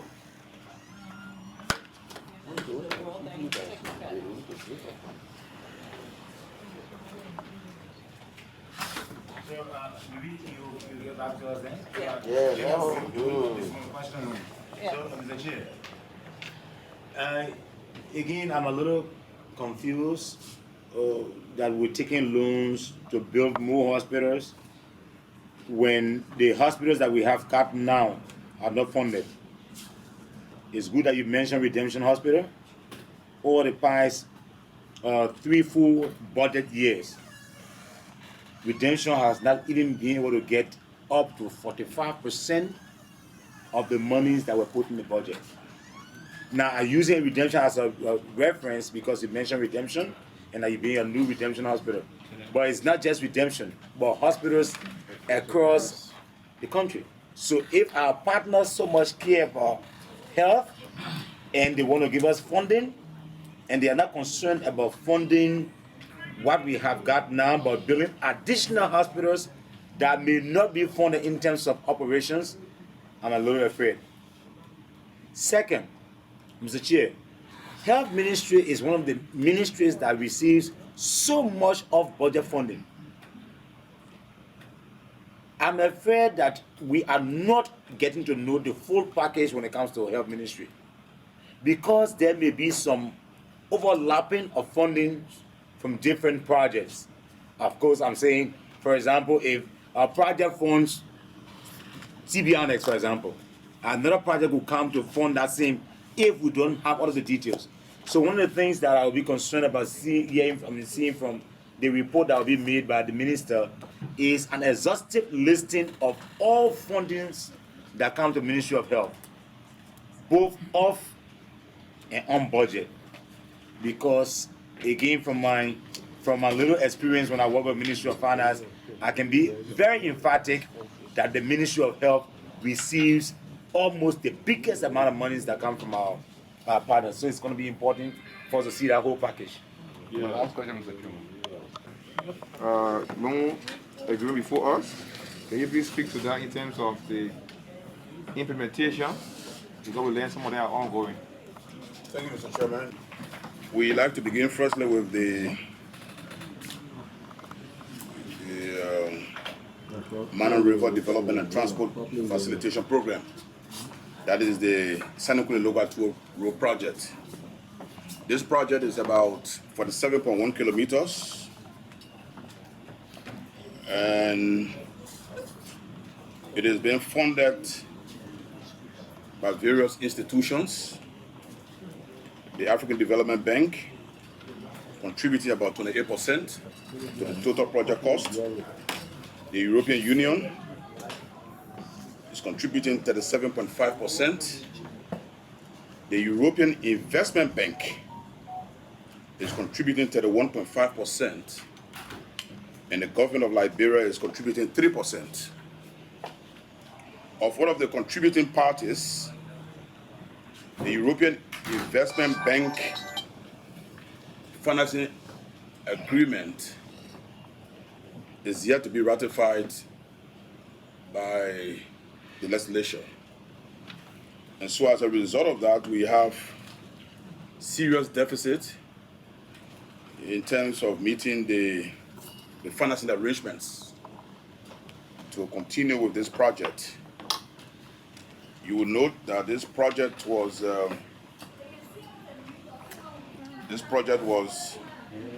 we did a groundbreaking ceremony for this project in December of last year, December 2019. And since that time, the loan agreement has been signed, of course. The project was approved by the African Development Bank on 90th September 2018.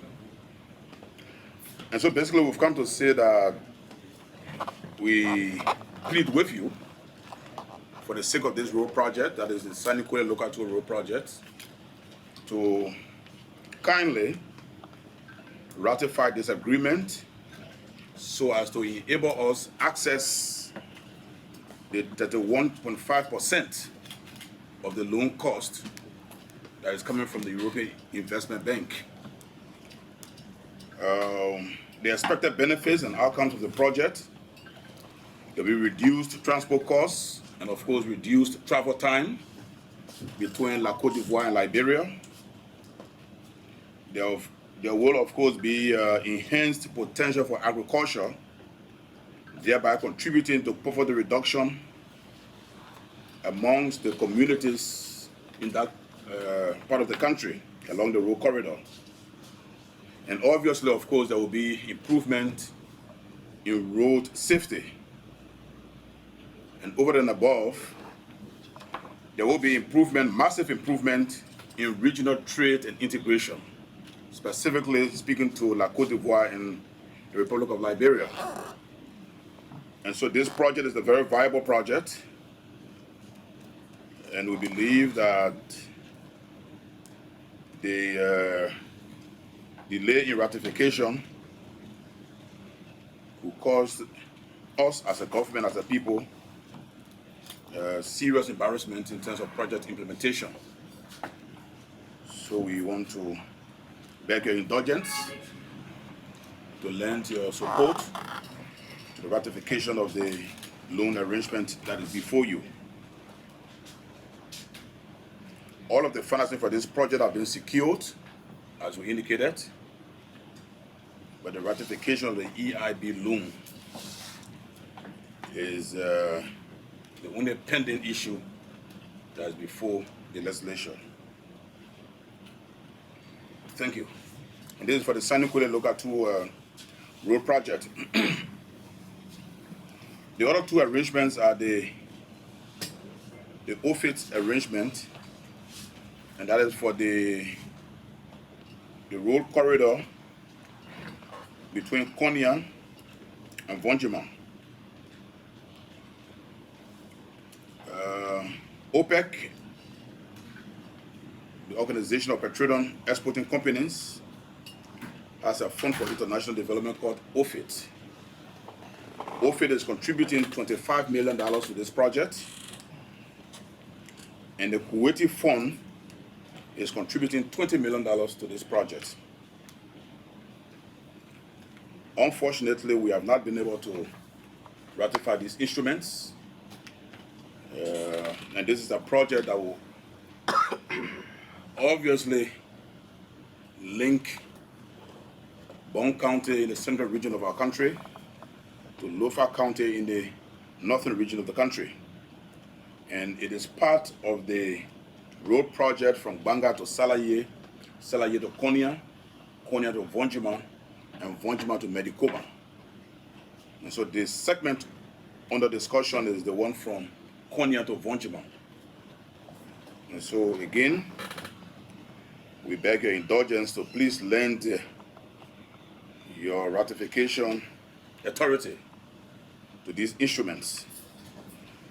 We'd like to remind all of us that with respect to the Kuwaiti fund, which is contributing $20 million, we received a communication which was earlier sent to the various stakeholders, informing us that if this instrument had not been ratified by June 2020, the $20 million loan will be cancelled. The government of Liberia was officially notified. And since that time, we've been knocking at your doors through the executive branch of government. And up to date, we have not been able to ratify this loan agreement. We just thought to put on record so that we all know the emergency nature of this particular ratification. And they are giving us up to June 2020. We are now in August. We've also communicated with the Ministry of Finance that it will be necessary to check the status of this agreement. And before coming to this hearing, we did our check. We now have a grace period to the end of August 2020. So this is where we are with both the Kuwaiti fund and OFIT, that is the OPEC fund. They are all contributing to the pavement of the road between Konya and Vonjima. Thank you, Mr. Okay, that's your question. Concern. Any concern? Question? Yeah, Okay, thank you, presiding and distinguished colleagues and the witness. Like you rightly said, are you telling us that 3 loans that now before the House for ratification that will offset the complete pavement from Konya to Vanyama? Is that what you are saying? Or it is only the 35.something% that we are talking about? We've come to discuss 3 instruments, 2 of which specifically deal with the Konya to Vonjima, and 1 is for the Sanikwele to Local 2. The Sanikwele to Local 2 is the financing arrangement between the government of Liberia and the European Investment Bank. that happen with me as well? Well, as you know, we've been able to break grounds for this road project. The contractor is fully mobilized. He has constructed his camp. But EIB is not the only contributing institution to this road project. So the other institutions, with the instruments ratified, are making their payments. But the future of this project will certainly be in jeopardy if we do not ratify the EIB. And if we succeed, we are talking about bad roads in our country, and we succeed in making arrangements that will help us deal with the bad road situation. And I think all of us have a responsibility to ensure that what comes our way is embraced, you know, for the good of the development of the roads in the road network of our country. The Ministry of Public Works, again, with all things being equal, the fact that we want to ensure that we connect our country massively, we also need to be careful not to plunge ourselves into debt that we may not be able to pay over the period. The reason I'm saying this is because, pay because if we don't have work for money, we may lose both ways. So I would like to see from the Ministry of Public Works all contracts again that he has signed. That is to contractors, because again I do know that almost all of their roads are being subcontracted. So we like to see some of those contracts so as to know the debt associated with the details in those contracts, because again we want to ensure that at the end of the day we have value for money. Second front is that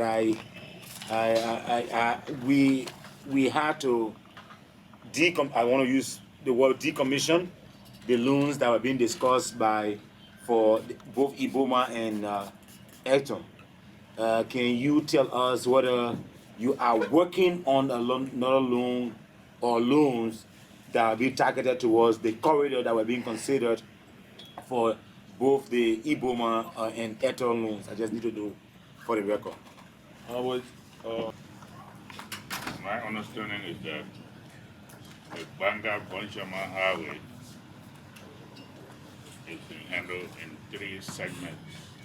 Segment 1 is Banga-Salaye. Segment 2 is Salaye-Konya. And segment 3 is Konya-Bonchama. What I want to understand as a minister is what is the status of the first 2 segments, particularly Banga to Salaye and Salaye to Konya, where we don't see any movement as we speak.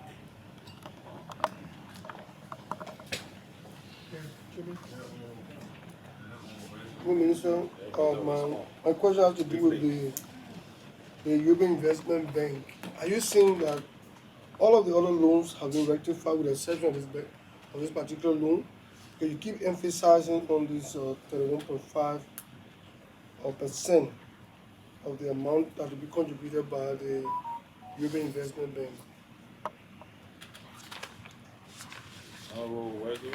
Mr. Minister, thank you, Mr. Chairman.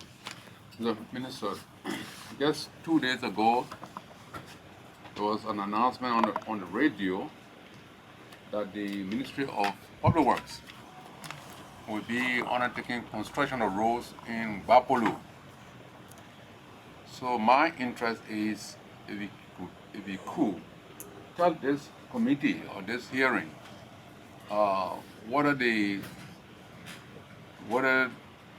whether that money is coming from the current budget. So I've been looking at the budget, I don't see anything like that. And then what has been the cost, what has been the problem for constructing the road from Brownsville to Bopolu? Why jumping over the main road from Brownsville to Bopolu City and then building a feeder road from Bopolu City to one village? This is my concern. Yes, there is an additional intervention on that road. And the sole purpose of this intervention is to make the road passable. This project was started a few years ago, in fact, prior to the ascendancy of this administration. And about 2 kilometers short of the completion, works were halted by the contractor. Basically because of funding payment. The road costs a little over $13 million. The government has been able to pay $4 million. So we have a deficit of $9 million on that road project. Arrangements have been made. We've been negotiating with the contractor to see how we can arrange the payment over time. That arrangement has not been finalized with the contractor. The contractor is CICO, C-I-C-O. So there's a debt that was basically inherited, and we're trying to discuss with CICO. But while the discussions are ongoing with CICO, we do realize that that 2 kilometer corridor is in a critical state. And so the ministry took what I would call a proactive stance to make the road passable in the meantime while we negotiate with CICO. So what you see there is an interim measure that is being implemented to make the road passable and usable while we conclude the arrangement with CICO and finalize funding arrangements. So that's what is happening at the Dixie front. Also, with respect to Bopolu, in the choice of projects, we have to consider cost. The cost of payment far exceeds, of course, the cost of the maintenance of a lateral road, that is a gravel road. The roads that are being tendered, that they make reference to, are roads that are feeder roads and they are lateral roads. They are not for pavement. They are basically for maintenance. And the road that you referenced, which is the major road you're talking about, is for pavement, which has far more astronomical cost as compared to the 2 feeder roads. We like to also remind you that we are doing the streets of Bopolu. The works are ongoing, and those works are intended to yield pavement, the first of its kind in Bopolu City, Bopolu County. We talk about the loans. Now, these loans that we're talking about here, for which we've come to seek your indulgence to ratify, are loan arrangements that were consummated between the government of Liberia through the Ministry of Finance and the various institutions we're talking about here. The issue of whether or not we as a country, we are capacitated to be able to pay the loans back, that is a determination that I'm sure the Ministry of Finance made before appending their signature to such an agreement. Where we are now is that we have about 4 parties that are contributing to the cost of this road project. And 3 of the parties, are now contributing their quota because their instruments have been ratified and approved. And one of the parties is yet to be ratified. So I think in the best of our judgment, I think that we need to ratify the fourth instrument so that this road project, which all of us seated around this table know is very important, very important, not just to Nima County, but to regional connectivity during the war, a lot of us went to La Côte d'Ivoire. If you travel from La Côte d'Ivoire to Liberia, on La Côte d'Ivoire side, you know how it is. By the time you enter Liberia, it becomes a nightmare. And so if the Mano River Union Development Project, and that's the same project which hopefully by 2021 will take care of the pavement between Vonjima and Medikoma, again consistent with the regional connectivity program. So we think that this contract is in the best interest of our country, is in the best interest of our government, is in the best interest of our people. If the need be for ratification, we'll be waiting to hear from you on that. I know you didn't take oath to assure us. No, really? I know you didn't take oath to assure us on our way to the southeast. But we want to go back to the southeast during our break. We want to know how we're going to go to hit Tapita, Zweju, and that of Fishtown in terms of the accessibility of the road, and also from Sino to Bakleville. Can you please speak to that? Are there any other work that are going to be doing this CC for that? Secondly, as we ratify this loan, we are concerned also about the credibility, and if not the issue of guaranteeing the role, because we do know there are a lot of indications about bad work being done between Calocan and that of the Fishtown corridor, from the construction ongoing. So we are concerned about the Ministry of Public Works involvement, because for every time we see the road is being done, we come the next day we see the quota is being moved, and sometimes we hear complaints that indeed the contractor are not, trying to abide by the protocols regarding the road, especially the environmental and the social impact also.